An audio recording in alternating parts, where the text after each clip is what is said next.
नमस्कार दोस्तों, स्वागत है आपका हिंदी नॉलेज शो में।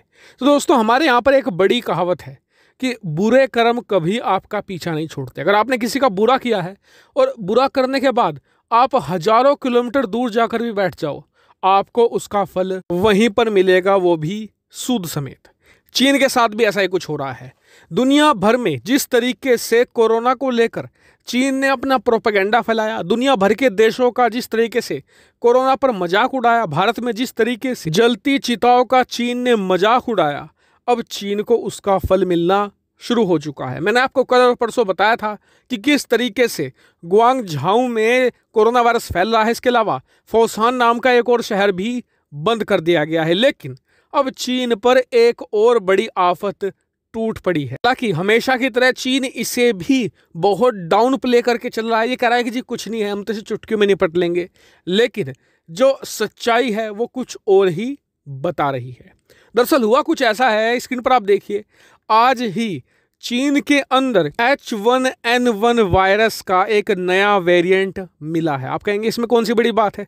बड़ी बात इसलिए है क्योंकि पहली बार इतिहास में ये नया वेरिएंट किसी इंसान के अंदर पाया गया है। जी हाँ, यानी कि H1N1 वायरस के नए वेरिएंट का पहला मरीज भी चीन के अंदर मिल चुका है। हालांकि चीन ने इस पर आधिकारिक बयान दिया है। उन्होंने माना है कि जी हाँ, हमारे यहाँ पर इस वायरस का पहला मरीज मिल गया है और ये इस व्यक्ति के अंदर एक मुर्गी के जरिए पहुंचा था। ये चीन ने कहा है, चीन का मैं आपको बयान बता रहा हूँ। दूसरी बात चीन ने कही है कि जो ये नया वेरिएंट है इस वायरस का, उतना ज़्यादा स्ट्रोंग नहीं है। जो मरीज है आने वाले 1-2 दिन के अंदर ठीक होकर घर भी चला जाएगा। लेकिन क्या बात इतनी सीधी है? नहीं। दरअसल जो रिपोर्ट निकलकर सामने आई है उसके अनुसार ये मरीज 1 महीने इन्हें पहले मिला था। इसमें बुखार के लक्षण थे, खांसी के भी कुछ लक्षण थे। लेकिन जब 1 महीने तक इसके कोरोना टेस्ट की गए, दूसरे टेस्ट की गए, सब निगेटिव आ रहे थे, फिर इन्होंने अंत में H1N1 का भी टेस्ट कर लिया और वो आ गया पॉजिटिव। तब जाकर इनके होश उड़े। यानी कि 1 महीने तक ये मरीज अस्पताल में था, अपने घर से बीमार होकर आया था। हो सकता है कि घर में इसने किसी को बीमार किया हो, जो बीमारी है वो ट्रांसमिट हुई हो। इसके अलावा अस्पताल के अंदर भी हो सकता है कि इसने कहीं पर फैला दिया हो ये वायरस। एक्सपर्ट ये कह रहे हैं कि हो सकता है कि ये भी एक बड़ी महामारी का रूप ले ले। इस संभावना से इनकार नहीं किया जा सकता।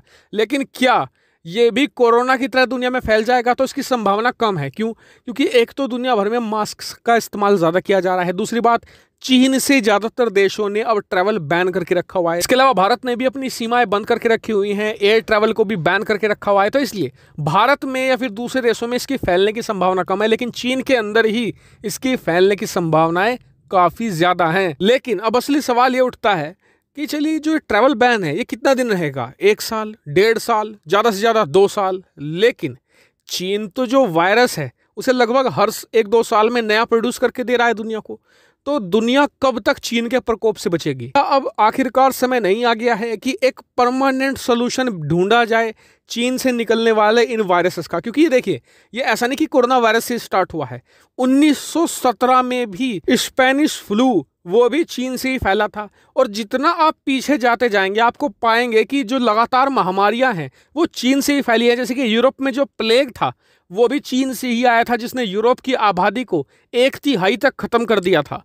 तो इसलिए अब समय है कि एक परमानेंट सोल्यूशन यहाँ पर ढूंढा जाए। हालांकि इस पर आपका क्या मानना है कमेंट करके जरूर बताएगा। साथ ही वीडियो को शेयर कीजिएगा और चैनल को सब्सक्राइब करना बिल्कुल मत भूलिएगा। Thank you for watching video.